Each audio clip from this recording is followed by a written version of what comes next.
안녕하십니까, 남성부 참호박입니다. 오늘은 뭔가 약간 좀 우리가 궁금했던 거, 저도 궁금했거든요. 그리고 약간 불합리해 보이는 거, 왜 남성 권익의 역사는 보수와 함께 하게 된 것일까에 대해서 살짝만 생각해 보겠습니다.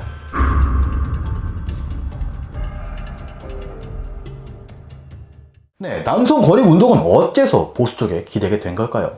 왜 민주당은 남성의 목소리를 외면하게 된 걸까요? 그리고 우리가 경계해야 할 건 무엇일까요? 대한민국 정치사에서 민주당 계열은 시민단체에 손을 들어주는 쪽으로 활동을 계속 해왔습니다. 여성단체가 목소리를 크게 내면은 민주당은 사회적 약자구나, 그들의 목소리를 바로 정책으로 만들었죠. 김대중 정부 때 여성가족부가 생겼고요. 그때 남성 권익은 논의조차 되지 않았습니다. 노무현 정부 때는 여성단체가 하도 뭐라 해가지고 호주제가 폐지됐고요. 문재인 때는 대통령 스스로가 나는 페미니스트 대통령이다, 그렇게 말을 했었죠. 여가부 예산은 2017년 7천억 원대에서 내년에는 거의 2조 원에 가까운 예산을 받게 됩니다. 디지털 성범죄 특별법, 스토킹 처벌법, 불법 촬영물 소지법 등의 남성 대상 처벌 강화 법안이 계속 줄줄이 통과되고 있어요. 민주당의 선택은 언제나 일관됐습니다. 여성단체의 요구는 곧 민주당의 정책이 되었죠. 그 과정에서 남성의 권익은 논의조차 되지 않고요. 그렇다고 해서 보수가 남성 권익을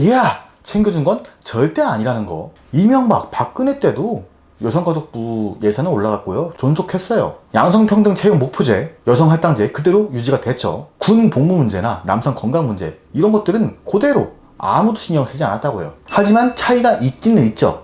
보수는 꾀꾀대는 여성단체와 손을 잡지 않았습니다. 민주당이 여성 편향의 정책을 밀어붙일 때 보수는 반대하거나 속도를 늦췄다고요. 즉 보수가 남성의 편은 아니었지만 상대적으로 민주당에 비해서는 남성의 권익에 가까웠던 건 사실이다. 민주당 자체가 여성 편향으로 기울었기 때문에 보수는 자동적으로 남성의 권익의 방패가 된 것입니다. 정리하면 이렇습니다. 민주당은 여성단체의 목소리를 자신의 정책으로 밀어붙였습니다. 보수는 새로운 집단 요구에 인색했지만 그대로 여성단체에게도 그 기준을 적용해서 여성단체의 말을 듣지 않았고요. 결국에 남성 권익 운동에서 민주당이 설 자리가 없었고 남성 권익의 운동은 보수 쪽으로 기울게 된 겁니다. 우리가 아시는 그분들 있잖아요. 고성재기 님이 일간베스트와 연관이 되어 거론되는 것도, 신남성연대가 대놓고 우파 시위를 하는 것도 같은 맥락으로 이해는 할 수 있다. 그들이 처음부터 정치색을 원했던 건 아니라 선택지가 없었을지도 모른다.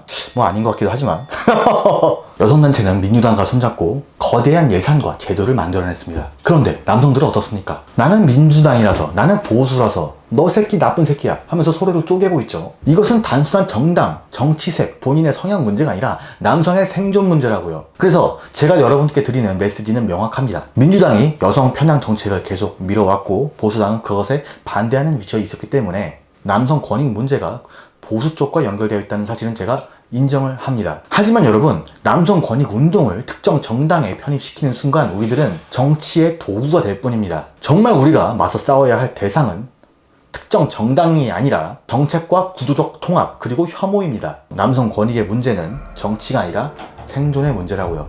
남성부 역시 방향을 그렇게 가겠습니다. 우리가 정치로 나뉘는 순간 우리 모두는 힘을 잃게 될 거고 세상은 바뀌지 않을 것입니다. 네, 남성부 참호박이었습니다. 감사합니다.